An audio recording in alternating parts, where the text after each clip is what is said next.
अमृतवेला सत्संग बख्शने के लिए। सारी संगतों पर मेहर करो, कृपा करो। शुक्राना। संगत जी, जय गुरु जी। अंकल ने बहनी आंटी की बात की। मुझे भी सेवा का मौका मिला है आंटी को लिफ्ट देने का। बहुत संगतों में मैंने आंटी से मिला हूँ। वाकई में बहुत प्यार था उनको गुरु जी से। लगभग हर सत्संग में आंटी पहुंची होती थी और बड़ा प्यार गुरु जी से। बिल्कुल ठीक कह रहे हैं अंकल। और मेरा तो उनके साथ बड़े मंदिर में बड़ा एक अनोखा सत्संग हुआ था। वो एक बारी बड़े मंदिर आई थी और पर वो अनोखा ही सत्संग था।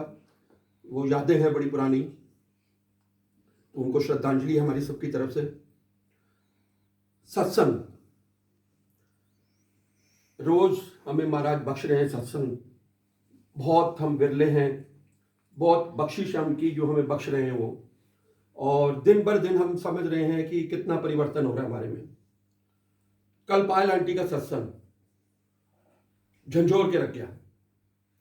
मतलब सत्संग तो रोज सब संगत करती हैं, पर उनके जीवन के बारे में, अपने बारे में, अपने परिवार के बारे में, अपनी जर्नी के बारे में जब आंटी का सत्संग सुना, तो जब ऐसे सत्संग सुनते हैं तो कई दिनों तक, कई महीनों तक दिमाग में रहते हैं और बहुत लेसन दे जाते हैं। बहुत लेसन दे जाते हैं कि कितना स्ट्रगल है हम सबकी लाइफ में, और उसको फिर भी उस नेगेटिविटी को कैसे हम फाइट करते हैं और किस जरिए से महाराज कैसे ब्लेसिंग देते हैं। ये बहुत ही अनोखा सत्संग था आंटी का। और इससे हमें ये बात पता लगती है कि जो संगतें बीच में चली जाती हैं, हम रोज ये बात कर रहे हैं, वो उनकी मजबूरी है, इसमें कोई गलत नहीं है। क्योंकि हम इस चीज़ को जिक्र कर चुके हैं कि अपने घर में बच्चे होंगे, कुछ बूढ़े माँ बाप होंगे या ड्यूटी पे जाना है, बट हमारे लिए वो मिसिंग होती है जब हम पूरा सत्संग अटेंड करके नहीं जाते। ये 4-5 दिनों से तो बहुत ही हमें ये प्रमाणित हो रहा है कि जब संगत कोई लास्ट में सत्संग करती है वो बहुत ही मीनिंगफुल होता है और बड़ा ब्लेसिंगफुल होता है। तो महाराज की लीला वही जानते हैं और इसी तरह बस हम सब पे कृपा करते रहें। पायल आंटी से 2 चीजें हमने मेन समझी उनके सत्संग से कि उन्होंने कहा 2020 जा रहा है। अंकल ने भी कहा 2020 जा रहा है। उनका यहां खड़े होकर कल सत्संग करने का मेन मकसद था कि मैं 2020 में जो मेरी पुरानी जितनी भी नेगेटिविटीज है मन में, जो मेरी पेन है, जो मेरा दुख है, मैं आज महाराज के आगे ये अरदास कर रही हूं कि मैं सब यहां पर त्याग जाऊं 2020 में। और 2021 जो मेरा शुरू हो, महाराज से उनकी अरदास थी, महाराज मुझे बख्शो और मुझे जो भी उनकी परेशानी है उनसे निकालो। और शायद जिस भावना से कल उनकी दिल की पुकार निकली है, जिस आंसुओं के साथ उनकी दिल की पुकार निकली है, वो महाराज के पास पहुंच गई है। ये मेरी तो कोई ऐसी औकात नहीं है मैं कह सकूं, पर मुझे भी जहां तक समझ में आता है वो पुकार पहुंच गई है। और शायद आने वाला वक्त आंटी के लिए क्या परिवर्तन लाएगा ये महाराज जानते हैं और आंटी की कर्मा जानते हैं। ये इनकी लीला तो यही जानते हैं। सत्संग हम रोज करते हैं, कीर्तन करते हैं, शब्द बानी सुनते हैं, ये हम रोज समझ रहे हैं कि ये हमारे मन की मैल होता है। उसके बाद बात आती है कथा की, क्योंकि आजकल हम बहुत टाइम से कथा साथ में कर रहे हैं, छोटी मॉरल स्टोरीज, व्याख्या, ये भी महाराज का हुक्म है। तो उनसे भी हमें बहुत लेसन मिल रहा है रोज, और वो भी हमारे लिए बहुत जरूरी है। तो इनकी लीला ये जानते हैं। और ये समझ लीजिए एक छोटी सी लाइन, जब आप घर से सत्संग के लिए निकले, जो आप सोच के निकलते होंगे मुझे नहीं मालूम, पर आज से या कल से ये सोच के आए सत्संग में या इधर या किसी भी सत्संग में या बड़े मंदिर में, ये सोच के जाएं कि किन के पास आ रहे हैं आप किन के पास आ रहे हैं। इस भावना से मन घर से बना के निकले, मैं सृष्टि के मालिक को मिलने जा रही हूं, यहां सब कुछ मिल सकता है, इस दर में सब कुछ मिल सकता है। इस भरोसे से निकला करें, ये इस भरोसे से आया करें कि आज मैं किसी सत्संग में, अमृतवेला में या बड़े मंदिर जा रही हूं तो सृष्टि के मालिक यहां सब कुछ मिल सकता है, इस दर पे सब कुछ मिल सकता है। सिर्फ बात आपकी श्रद्धा, भरोसे और भावना की है। ये निकलते ही घर से ये भावना बना लें कि आज मेरा जाना महाराज की कृपा से, तरस उनका है, पर आज मैं मालिक से मिलने जा रही हूं। ये सब कुछ दे सकते हैं, ये इतिहास है और आज तक सबको मिल रहा है। समय, टाइमिंग इनके हाथ में। तो ये हमें समझना बहुत जरूरी है। ये भावना बनाए रखें, जब सत्संग में बैठते हैं बहुत मन भटकता है, मेरा भी भटकता है, सबका भटकता है, पर अपने ध्यान को केंद्रित करना, क्योंकि मन भागेगा, फिर वापस ले आइए, फिर वापस ले आइए, स्वरूप के लिए ले आइए, देख लीजिए, आंखें खोल लीजिए। अगर कभी ऐसे ध्यान भटके ना, कई बार हम आंखें बंद करके ध्यान लगाने की कोशिश करते हैं, वो भटकता है। जब ये ऐसी स्थिति हो तो आंखें खोल लीजिए और निहारिए अपने गुरु को, निहारिए दरबार को, फिर शायद ध्यान टिक जाएगा।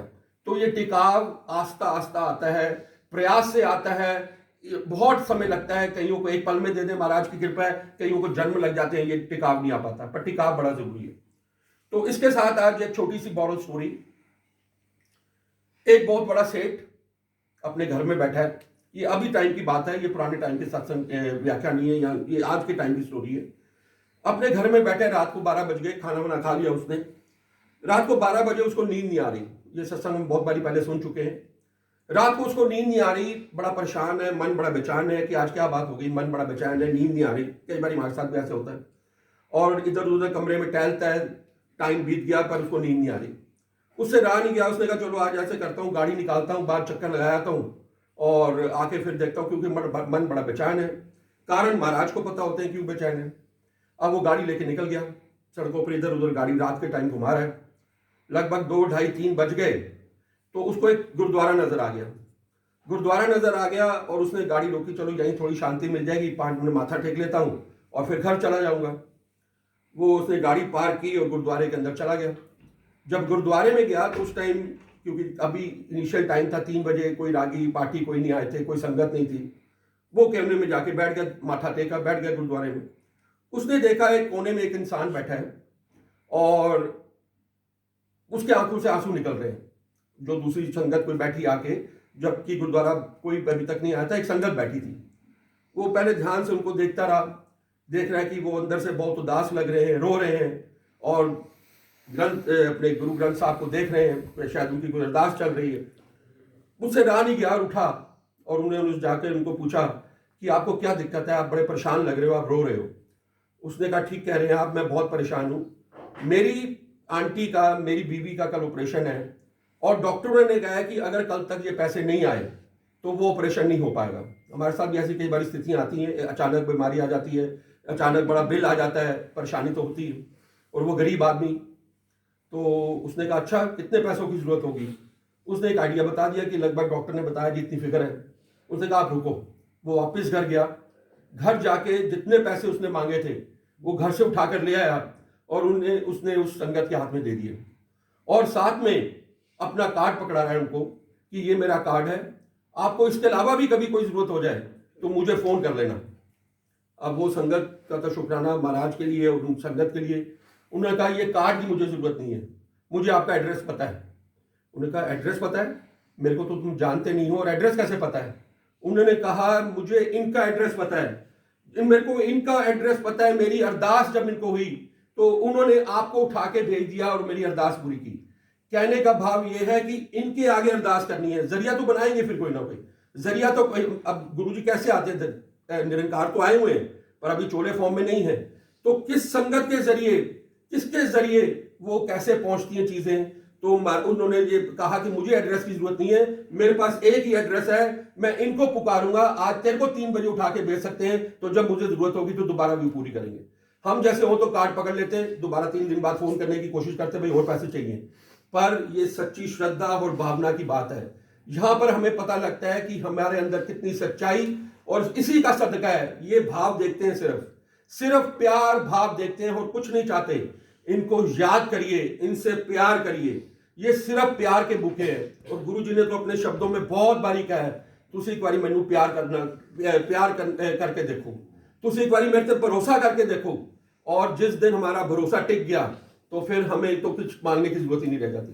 कल सत्संग में एक आंटी के से पता लगा कि 10 दिनों में उनका डर खत्म हो गया। ये फैक्ट है, असली चीज ही यही होती है। आंटी का तो 10 दिन में खत्म हो गया, मुझे तो कई साल लगे अपना डर निकालने में। कईयों को मतलब ये उनकी कृपा है, एक पल में डर निकाल दें या कितने साल निकाल दें। जब ये डर खत्म हो जाता है, जब हमें ये विश्वास हो जाता है, डर कब खत्म होता है, जब हमें भरोसा हो जाता है, जब हम यकीन करते हैं कि सृष्टि का मालिक जब मेरे साथ है तो मेरा कौन क्या बिगाड़ेगा। और ये जितनी नेगेटिविटी दूर करते हैं और जितनी पॉजिटिविटी हम लाते हैं, यही सत्संग की लीला है और यही महिमा है। आज आंटी अपने परिवार में अब अलग, उनके पिछली बारी भी हमने सत्संग सुना कि कितना चेंज है आंटी के अंदर, कितना चेंज है उनकी बदलाव के अंदर। वो बदला क्यों? क्योंकि उनकी सोच बदल गई। ये सिर्फ सोच बदलते हैं। हमने अनेकों ऐसे सत्संग सुने हैं जहां सोच ही बदलनी है। जिस दिन हमारी इस सोच बदल गई, हमें भरोसा हो गया कि इस दर से ही सब कुछ मिल सकता है, अगर इस दर से नहीं मिल सकता तो कहीं से कुछ नहीं मिल सकता। ये समझ लीजिए, भटकना बंद हो जाता है। हम भी पहले, ठीक है, सब अपनी अपनी जगह भगवान है, इष्ट है, कोई ऐसी बात नहीं है, पर मंदिरों में जाना बंद हो गया है। शिरडी में जाता था 10 साल पहले, हर साल शिरडी महाराज बुलाते थे, एक ही है, एक ही निरंकार है, पर वहां जाने की महाराज ने अब एक ही रस दे दिया है, एक ही बड़ा मंदिर दिखा दिया है। वहीं पे शिरडी नजर आती है, वहीं मां दुर्गा नजर आती है। ये हम कई बार सुनते हैं, बहुत संतों के साथ भी ऐसा होता है, एक ही रस में सब कुछ नजर आता है। जब एक स्वरूप को देख लेते हैं तो समझ लीजिए सारा आनंद रस छा जाता है, तो भटकना बंद हो जाता है। जिस दिन ये भटकना बंद हो गया, जिस दिन ये डर निकल गया, तो जीवन अपने आप बदल जाता है। और ये यही करते हैं कि डर को बदलते हैं और हमें पॉजिटिव। दुख आएंगे, परेशानियां आएंगी, ये नहीं कि गुरुजी ने हमें अपनी शरण में ले लिए तो, क्योंकि हमारे कर्मा तो हमारे आगे आएंगे। वो अलग बात है कि 90% डाल देते हैं, 10% भोगते हैं। पर कहने की भावना सिर्फ यही है कि जिस दिन हमारे को ये भरोसा हो गया तो ये हर मुश्किल में निकाल देंगे, हर रास्ते निकाल देंगे।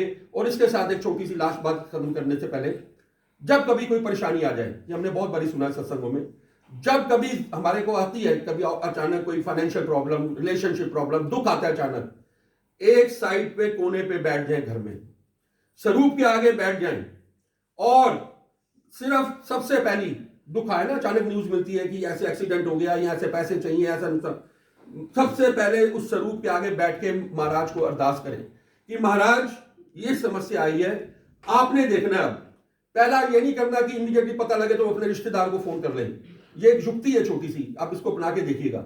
ये नहीं हमने अफसर को फोन करना है, भाई मेरे को आज प्रॉब्लम हो गई है, या मेरे को डॉक्टर को फोन करना है।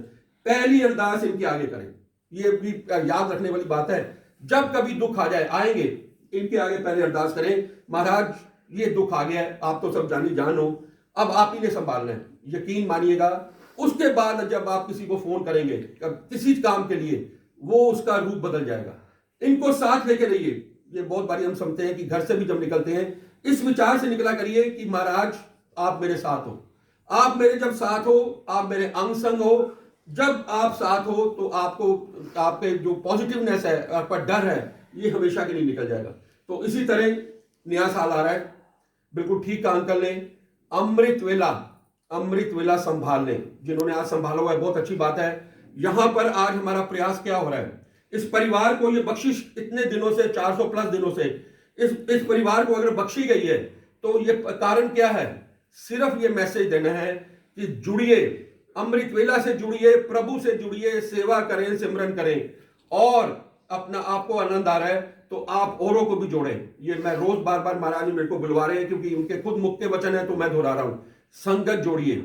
आपको अगर कोई चीज की बख्शिश है तो प्लीज जोड़ें संगत को, और दूसरों को भी रास्ता दिखाएं। ये 2 घंटे महाराज को दे दीजिए, बस ये 2 घंटे अमृत वेला के दे दीजिए, देखिए आपका जीवन कैसे बदल जाएगा। हो सकता है हम एक चलिया फॉर्म में करते हैं कि 40 दिन हम कर रहे हैं, एक चलिए में महाराज नहीं पूरा करें, ऐसे होगा, बड़ी प्रॉब्लम्स भी आएंगी आपको आने में। अब ठंड में तो बहुत तैयारी कर लें।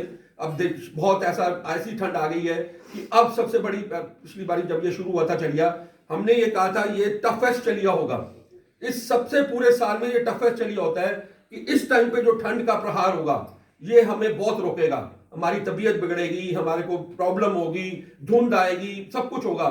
अब ये जंग लड़नी है। ये अगर अमृत वेला किसी संगत का पूरा हो गया, यकीन मानिएगा पूरा साल तो बहुत आसान रहता है, क्योंकि मौसम सब साथ देते हैं। तो महाराज ही मेल करेंगे। तरस ही नहीं कहे, तरस मांगा करिए इनसे। रात को सोने से पहले अरदास करके सोया करें, महाराज मैं नहीं उठ पाऊंगा, मैं नहीं उठ पाऊंगी, आप ही ने संभालना है, आप ही ने उठाना है, पर ये दात हमें बख्शे रहे। और इसी तरह इनसे आपको अरदास करते रहना है, और दिल से भरोसे से अरदास करेंगे, पूरी ये 100% करेंगे। बहुत कुछ हमने इनके बारे में सुना। तो बहुत बहुत शुक्राना गुरु जी। अब नए साल की तैयारी है 2021, जैसे आंटी ने कहा, सब जयकारे हम लगा रहे हैं। सबको इसी तरह खुशियां, 2021 हमें बहुत कुछ सिखा के गया है, उसको आगे बढ़ाते हुए अब 2021 में सब पर मेहर करो गुरु जी। जय गुरु।